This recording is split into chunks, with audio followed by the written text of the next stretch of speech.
Hello students, I hope you understand the meaning of algebraic expressions, the terms, the factors and the method to add and subtract the algebraic expressions.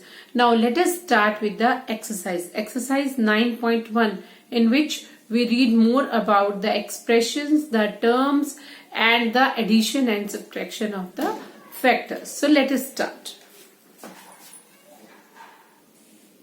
Now students, understand the first question of the exercise 9.1. Identify the terms, their coefficients for each of the following expressions. Expressions are given. I have selected few parts for this question. Question में क्या दिया हुआ है? Identify the terms, यानी terms को हमें अलग करना है. ये पूरा का पूरा एक एक्सप्रेशन है, हमें इसमें से टर्म्स अलग करनी है. एंड देयर कोफिशिएंट्स, कोफिशिएंट्स का मतलब हमें उसको कोफिशिएंट्स को भी अलग करना है. कोफिशिएंट क्या होते हैं? वो कांस्टेंट, सिर्फ कांस्टेंट्स को सेपरेट करना है, वेरिएबल्स को नहीं लिखना. अब एक्सप्रेशन क्या था? Let us start to write. कैसे हमने इस आंसर को लिखना है? आप क्या करो, इसमें 3 लाइन्स बना लो, 3 कॉलम्स बना लो. पहले में आ जाएंगे एक्सप्रेशंस. ओके, यहाँ पे एक आ गई आपके पास लाइन. सेकंड में आ जाएंगी हमारे टर्म्स, जो इन्होंने कहा है कि हमें टर्म्स भी चाहिए, सेकंड में टर्म्स आ जाएंगी. ऑलराइट, उसके बाद थर्ड पार्ट में आ जाएंगे कोफिशिएंट्स.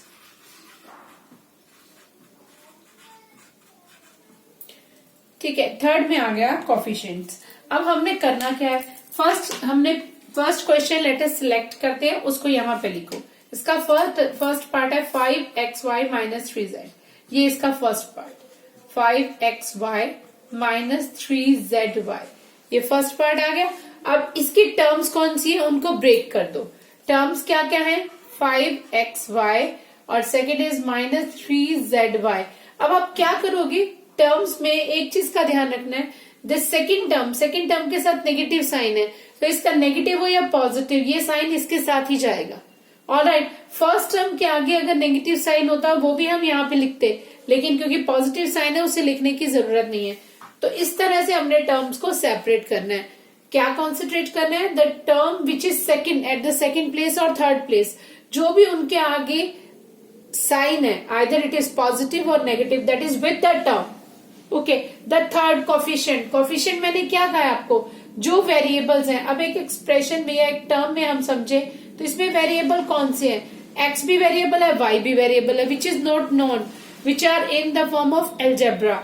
ओके, नाउ अल्फाबेट्स को हम जनरली उसमें वेरिएबल्स कहते हैं. कांस्टेंट कौन सा पड़ा है यहाँ पे? 5 विद पॉजिटिव साइन. फिर हम यहाँ पे लिखेंगे इसका कोफिशिएंट है +5. इसी तरह से यहाँ कांस्टेंट क्या पड़ा है? हमने सिर्फ कांस्टेंट पिक करना है. It's coefficient is -3. तो 5 किसका कोफिशिएंट है? xy का. -3 किसका कोफिशिएंट है? zy का. इन दिस वे आप सारी चीजें सेपरेट करोगे, expressions, terms and coefficients. Okay, the second question.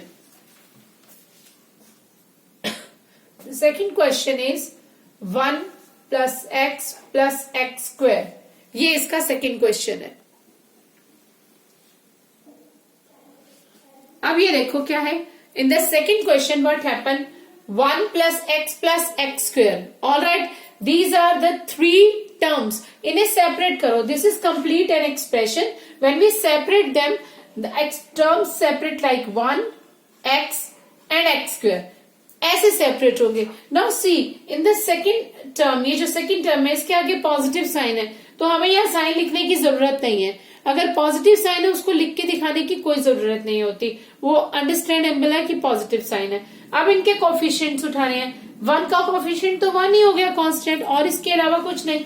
x के आगे कौन सा नंबर है? कोई नहीं है ना. तो हम हमेशा ये मानते हैं कि हम 1 किसी की भी मल्टीप्लाई में लिख सकते हैं. ऐसे ही 1 इसकी मल्टीप्लाई में लिख दो. मल्टीप्लाई का साइन डालो या डॉट का, both are the similar. Alright, तो इन दोनों का कोफिशिएंट भी क्या हो गया? 1. तो ये चीज ध्यान से आपने अंडरस्टैंड करनी है, that the expression is 1 + x + x². Its terms are, terms क्या क्या हुई? 1 x and x². Because all are positive, तो हमें साइन लिखकर दिखाने की जरूरत नहीं है. अब किसी के आगे अगर कोई नंबर नहीं है, कोई कांस्टेंट नहीं है, तो वहां हम किसको ट्रीट करते हैं, 1 as a constant. Alright, now the third part, that is x divided by 2 plus y divided by 2 minus xy. This is the third question I have selected for you. Separate the terms. That is x by 2. Next is y divided by 2. Alright? Yes or no? Okay, the next one we must divide as, that is minus xy. That is minus x y. Okay, now अब आपको इसमें से coefficients निकालना है. इसको जरा ध्यान से देखो. x बाय 2 को हम लिख सकते हैं 1 बाय 2 मल्टीप्लाई x. x लिख सकते हैं क्योंकि x इससे मल्टीप्लाई होगा तो न्यूमरेटर से मल्टीप्लाई होगा तो x बाय 2 बन जाएगा. Right. Similarly we can write y by 2 as 1 by 2 multiply y. अगर हम कांस्टेंट को सेपरेट करना चाहें क्योंकि हमने कोफिशिएंट निकालना है, ऐसे ही -1 को अगर एक्स वाई से मल्टीप्लाई कर दें, अगर हम -1 को एक्स वाई से मल्टीप्लाई कर दें तो ये हमारे पास क्या हो जाएगा, -xy. यस और नो. हमने क्या किया, हमने इसको ब्रेक कर दिया दो पार्ट्स में. किस दो पार्ट्स में, कांस्टेंट अलग, वेरिएबल अलग. अब ये रूल है मल्टीप्लाई का कि न्यूमरेटर से मल्टीप्लाई होगा तो 1 ऑब्वियसली x से मल्टीप्लाई हो जाएगा. So that gives us x by 2. Similarly for this है ना, y मल्टीप्लाई होगा 1 बाय 2 से तो y बाय 2 हो गया. माइनस एक्स वाई, -1 अलग, एक्स वाई सेपरेट हो गया, x इंटू वाई. तो यहां से हमारे पास कोफिशिएंट्स क्या आ गए, 1 बाय 2, क्योंकि हमने सिर्फ कॉन्स्टेंट्स को अलग करना है. विद पॉजिटिव तो पॉजिटिव, नेगेटिव तो नेगेटिव. यहां से 1 बाय 2 और लास्ट वन कौन सा हो गया, -1. ध्यान से देखो यहाँ पे कांस्टेंट है -1, तो जो नेगेटिव साइन होगा वो हमेशा कांस्टेंट के साथ जाएगा. जैसे यहाँ पे -3 आया था, यहाँ -1 आ गया. So you must remember the expressions, the terms and the coefficients. Now students, let us start with the question number 2 of exercise 9.1.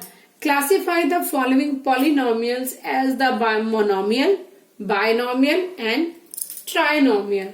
So we have to categorize all these questions given, all these polynomials, because maybe monomial, binomial, trinomial totally called as polynomial. So हम सबको overall polynomial की बात करते हैं, तो हमने इन expressions को monomial, binomial और trinomial, और फिर ये बताना है हमने that कौन सा polynomial है जो इन categories में fit नहीं होता. So that is called the polynomial. After trinomial, we selected the polynomial. Now, let us start with the writing of monomial. Okay, after that you must make a column for this. That gives you an easy method for doing. Binomial. We can do all methods by combining all these things. Then is trinomial. And the last but not the least is the polynomial, which is not in the trinomial, that is called the polynomial. All right. Now these are the total separation of the polynomials. Monomial का मतलब क्या था, जिसमें सिर्फ एक हमारे पास term हो. हमने टर्म्स देखनी है. फॉर एग्जाम्पल हम फर्स्ट की बात करें, x प्लस वाई, दो टर्म सेपरेट होंगी, एक x और एक y. So that is under the category of binomial. First one. Second is 1000. So this is under the category of monomial. Only one term. यहाँ पे कितनी टर्म्स हैं, 7 भी है, y भी है और 5x भी है, 3 terms. So this is that is 7 plus y plus 5x. These are the trinomials. All right. After that x plus x square plus x cube plus y 4. अब ये कितने होगी, 4 टर्म्स आ गई. जहां ट्राइनोमियल से अगली कोई टर्म आई वो चली जाएगी पॉलिनोमियल में. That is x plus x square plus x cube plus x की power 4. Alright. So in this method जो हमारे पास एक्सप्रेशंस के टर्म 3 से ज्यादा होंगी वो किसमें चली जाएंगी, पॉलिनोमियल में. This is not in the category of up to trinomial. Next is 4z minus 5z square. Obviously 2 terms, so that is placed in the binomial. Okay, the next are 1, 2, 3. 3 terms we have, so 5x minus 4y plus 3xy. So in this method you can in the combined form you can give the answer for all the terms of the questions. अब question के सारे expressions के लिए आप यहाँ पे combine एक columns बना के हर एक में उसका कैटेगरी के अकॉर्डिंग आंसर लिख सकते हो. That give you a very clear answer for the given question. So students, the next question for the exercise is add the following. Okay, what we have to invent, the first question I have selected for you, that we have to find out the addition of the given expressions. AB minus BC. Second is BC minus CA. Second expression. This is first expression. This is second expression. Alright, the third one is CA minus AB. We have to add all these things. Now, I already told you that we have two methods. Alright, let us use both the methods in these two questions. First one is the first one. AB minus BC. First expression plus, because we have to add them. BC minus CA plus CA minus AB. Actually, when we write some sign between the expressions ना, हमें एक bracket का use करना चाहिए. Alright, ताकि सब expression separately mention हो जाए कि ये 3 एक्सप्रेशंस थे. अब अकॉर्डिंग टू साइन आप ब्रैकेट ओपन करो. अब ये चीज ध्यान रखना, अगर यहाँ नेगेटिव साइन होता तो ये क्या होता, अंदर के जो ये टर्म्स है इनके साइन चेंज हो जाते. ओके, अगर ये पॉजिटिव साइन है तो इन ब्रैकेट्स को ओपन करने में कोई साइन चेंज नहीं होगा. तो ये चीज आपने ध्यान रखनी है, इससे आपकी मिस्टेक्स नहीं होंगी. It implies AB minus BC plus BC minus CA. यानी जो माइनस का है वो माइनस का है, जो प्लस का है वो प्लस का है. जैसा गिवन है वैसा ही है, हमने कोई साइन चेंज नहीं किया. ठीक है, ये हो गया. अब हमने क्या करना है, अब ये एक लीनियर फैक्टर है एडिशन का. इसमें क्या करना है, सिमिलर टर्म्स को इकट्ठा करो. सिमिलर मतलब फर्स्ट में है क्या क्या, वेरिएबल्स ए बी. और देखो ए बी कहाँ है, ये रहा. ए बी को ए बी के साथ लाओ. बीसी ये है, बीसी इसके साथ ही है. सी ए साथ है. फिर देखो ये प्लस माइनस में कैंसल आउट होते हैं, क्या होते हैं. जैसे अगर मैं यहां देखूं, ये प्लस का बीसी है, ये माइनस का बीसी है, ये दोनों कैंसिल हो रहे हैं. ठीक है, ऐसे ये माइनस का सी ए प्लस ए भी कैंसिल हो रहे हैं. Now what about A B and minus A B. Obviously जब एक दूसरे से कटेंगे या कैंसिल होंगे, कैंसिल होने का मतलब इनका रिजल्ट 0 आना. ठीक है, so overall result of first question is equal to 0. Now the second question, इसको हम दूसरे मेथड से करते हैं जो वर्टिकली हमने किया था मेथड. हमें दिया है इन दोनों को ऐड करना. पहले मैं फर्स्ट एक्सप्रेशन को लिख रही हूं. 2p square q square minus 3pq plus 4. अब जो सेकेंड एक्सप्रेशन मैं लिखने जा रही हूं इसके नीचे, मैं यहाँ पे ऐसे नहीं कि जैसे दिया वैसे ही लिख दूंगी कि 5 यहाँ, 7 यहाँ, 3 यहाँ. Not like that. जब मुझे सेकेंड एक्सप्रेशन को इसके नीचे उतारना है ना, तो मुझे ध्यान रखना है कि पी स्क्वायर क्यू स्क्वायर के नीचे पी स्क्वायर क्यू स्क्वायर की टर्म आए, यानी जिसको हम लाइक टर्म्स कहते हैं. लाइक टर्म्स हम इसके नीचे रखेंगे जो क्वेश्चन है सेकेंड. अब इसमें लाइक, इसमें क्या पड़ती है, 3p स्क्वायर क्यू स्क्वायर. सो इसके नीचे मैं लिखूंगी 3p square Q square. Okay, like terms को इकट्ठा करना है हमने, नॉन लाइक को नहीं इकट्ठा करना. अब यहाँ पे है 7pq. आगे पीछे लिखने में कोई फर्क नहीं पड़ता है. मैंने 4 प्लस 3 लिखा या 3 प्लस 4 लिखा, कोई फर्क पड़ा, दोनों का आंसर 7 रहता है. तो जैसे इनमें कोई फर्क नहीं है, इनको भी आगे पीछे लिखने में कोई फर्क नहीं है. बस जो साइन जिसके आगे हो उसी साइन के साथ उसको मूव करो. जैसे यहाँ माइनस था 3 के आगे, तो मैंने माइनस के साथ ही मूव किया, ये नहीं कि नेगेटिव साइन हट गया. Next is 7pq and next is plus 5. अब देखो 5 के आगे कोई साइन नहीं था तो हम प्लस को ही कंसीडर करेंगे, नेगेटिव अपनी तरफ से कंसीडर नहीं किया जाता.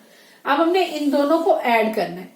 तो जब हम ऐड करते हैं ना, उसमें क्या होता है, इनके कोई भी साइन चेंज नहीं होते. जैसा का जैसा क्वेश्चन होता है वैसे ही हमें उसको नोट डाउन करना पड़ता है। सो अब हम अगर इनको ऐड करें तो सबसे इंपॉर्टेंट पॉइंट क्या होता है एडिशन का अलजेब्रिक एक्सप्रेशंस में, आपने इनके कोफिशिएंट्स को डील करना होता है।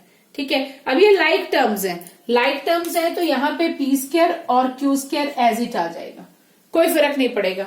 यहाँ पी क्यू आ जाएगा और यहाँ कांस्टेंट आ जाएगा, वही टर्म्स आएंगे एडिशन के बाद भी according two variable. But what about the coefficients, what about the constants, जैसे प्लस का 2 है माइनस का 3 है तो ये दोनों अपोजिट साइन है तो ये ऐड नहीं होंगे, एक्चुअली में ये सब्ट्रैक्ट होंगे।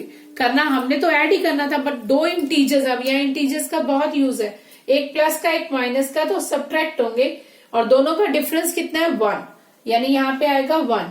अब कौन सा साइन आएगा जो बड़ा है, बड़ा कौन सा है 3, तो आ गया माइनस का साइन, यहाँ इंटीजर्स का यूज हो रहा है। ऐसे यहाँ पे देखो माइनस का 3 प्लस का 7 अपोजिट साइन है तो सब्ट्रैक्ट होंगे, 7 और 3 का डिफरेंस है 4। अब कौन सा साइन आएगा इसके आगे जो इन दोनों में से बड़ा होगा, दैट इज प्लस साइन, तो ये यहाँ ध्यान रखना है। अब ये तो दोनों पॉजिटिव है, there is no confusion regarding the answer is 9। Alright, so in this method we can find out the addition. Addition में क्या करना है हमने, अब दोबारा समझो, फर्स्ट एक्सप्रेशन के सारे टर्म्स को लिख लो, उसके नीचे सेकेंड एक्सप्रेशन के सारे टर्म को लिखो, लेकिन ध्यान क्या रखना है, लाइक टर्म्स के नीचे लाइक टर्म्स आए, ठीक है, इसके नीचे लाइक टर्म्स आए। अगर ये ऐड करना होता तो हमने कोई साइन चेंज नहीं करना, प्लस का रखना है, ठीक है। उसके बाद इसको जस्ट सॉल्व करना है, जैसे इंटीजर्स करते हैं, अगर दोनों अपोजिट साइन है तो सब्ट्रैक्ट होंगे, सेम साइन है तो ऐड होंगे। So in this method you can do these questions. Alright, now students come towards question number 4। Subtract this expressions, that is 4a minus 7b plus 3b plus 12 from 12a minus 9ab plus 5 minus 3।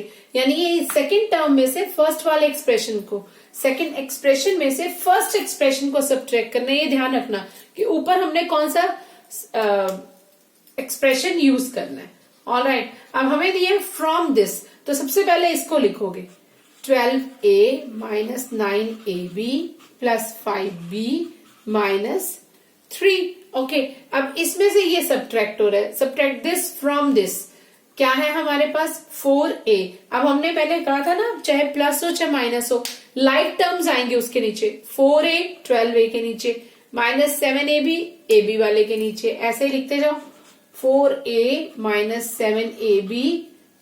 ये तो बिल्कुल ठीक दी हुई है, आपको कोई भी interchange आगे पीछे करना ही नहीं पड़ा, दोनों टर्म्स लाइक फॉर्मेट में ही दी गई हैं। अब हमने इसको करना है सब्ट्रैक्ट, तो जब सब्ट्रैक्ट करते हैं ना तो सबके साइन चेंज होते हैं, जो सब्ट्रैक्ट हो रही है टर्म उसके सबके साइन चेंज हो गए, यानी ये हो जाएगा नेगेटिव, पहले था पॉजिटिव। ऑलराइट, ये नेगेटिव था, ये भी पॉजिटिव, ये पॉजिटिव था, ये नेगेटिव, पॉजिटिव था, नेगेटिव। यानी अब जब हम इसको सॉल्व करेंगे तो ये वाला हम हाइड कर देंगे, इसका ये हाइड कर दो। हमने इसका कौन सा साइन यूज करना है, नेगेटिव, यानी अब एज ए +4 एक्ट नहीं करेगा, जब ये इसके साथ डील करेगा ये -4 एक्ट करेगा। तो अब ध्यान से देखो, प्लस का 12 है माइनस का 4 है, क्या आ जाएगा हमारे पास, यस 8 आ गया हमारे पास। ऑलराइट, पर हमने किसका यूज किया, नेगेटिव साइन का, दैट इज 8a। अब देखो हमारे पास 4 था नेगेटिव, 12 था पॉजिटिव, बड़ा तो 12 है ना, तो इसलिए प्लस का साइन लगेगा यहाँ पे। अब देखो इसको हाइड कर दो, ये हाइड कर दो, आपने प्लस यूज करना है 7 के साथ, ठीक है, और माइनस यूज करना है 9 के साथ, तो क्या आ जाएगा हमारे पास माइनस का 2, ए बी एस इट आ जाएगा, ठीक है। सिमिलरली इसका प्लस हाइड करो, प्लस का 5 माइनस का 3 प्लस का 2। ऑलराइट, अब इसका ये प्लस साइड कर दो, माइनस का 3 माइनस 12, जब सेम साइन हो तो ऐड होते हैं 50। ओके, तो हमने क्या करना है, ये ध्यान से समझना है, नेगेटिव वाला जो दिया हुआ साइन है वो हाइड करके जो हमने चेंज किया है वो साइन हमने यूज करने हैं, सभी में यही केस करना है। जैसे यहाँ प्लस का 12 माइनस का 4, ओके, यहाँ माइनस का 9 प्लस का 7 हो गया, यहाँ प्लस का 5 माइनस का 3 हो गया, या माइनस का 3 और माइनस का 12 हो गया। Understand? So by this method you can just subtract all the questions and you can solve in this method. Next lecture we discuss about the multiplication of the algebra.